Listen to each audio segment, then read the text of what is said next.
quindi buon divertimento a tutti quanti. Semeniuk, forte su Keita, Christiansen, Keita, arriva il tentativo di lungolinea ma la palla va fuori, è andata a cercare lungolinea, a mettere in difficoltà le retrovedere, Sirma non ci è riuscito.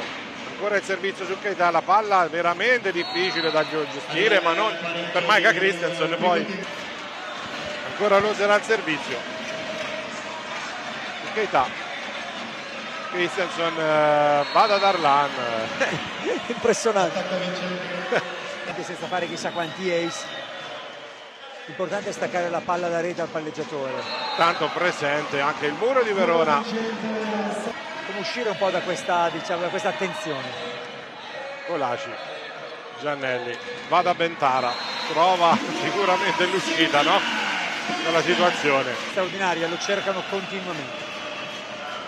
Darlan vuole Bravissimo. unirsi alla festa degli ace, ma non riesce, perché Bentara riesce sfruttando i centimetri a fare. Lo applaudiamo perché ha fatto una cosa anche pericolosa, incredibile.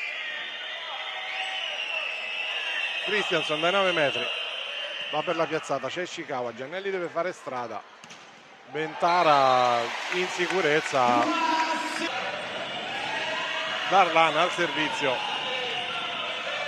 Nastro varia un po' la traiettoria, deve stendersi Colaci, ottima la copertura dell'amico dall'altra parte, colpo però di Mosic, stavolta è fuori misura ma c'è il tocco insieme a Marco Pazzaglini, stanno lì a rivedere e avevamo avuto una buona vita. Christiansen a tutto braccio su Plotniski,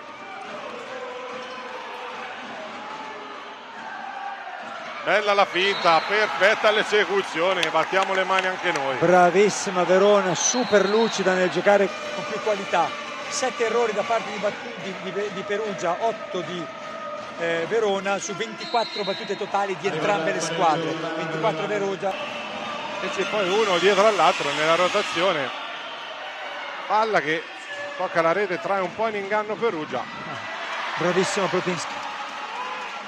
Semeniuk, il muro di Verona tiene, ancora Semeniuk, ancora il muro di Verona, stavolta la meglio, spinge forte Semeniuk, anche lui si accascia poi di misura la palla di Yuki Ishikawa. Zavoranok al servizio, Christiansen gioca il primo tempo su Marco Vitelli che mette